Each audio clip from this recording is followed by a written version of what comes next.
If we were on Main Street anywhere in America, and I said Newark, New Jersey, what would they say back? People have this 1960s, 70s vision of Newark that's fixed in their mind. Well, if you walk around Newark today, you're going to still see challenges. Look, we have definitely a rising unemployment rate. We definitely have a rising foreclosure rate.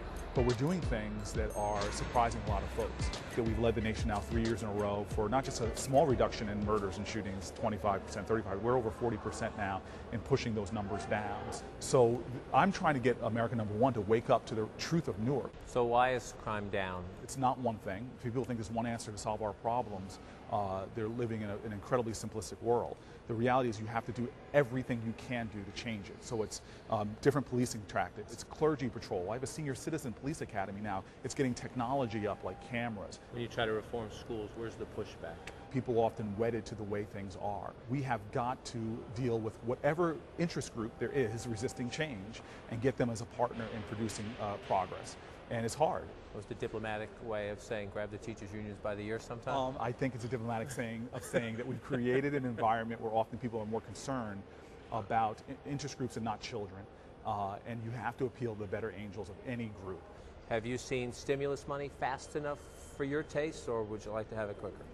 There's not a government leader in America, I think, that wouldn't want more money to do more things right now. So, look, I wish we could be getting more shovels in the ground. A lot of the money was passed through states, which is just very frustrating sometimes. So it's not an easy, simplistic story. In some ways, it's been a triumph already. In some ways, it's been very frustrating.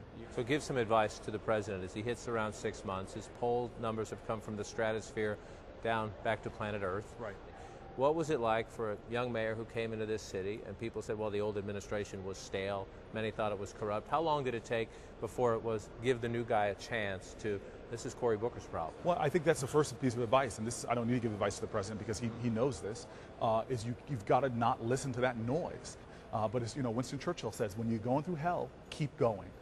Don't stop. Don't look around. Don't let anything slow you down.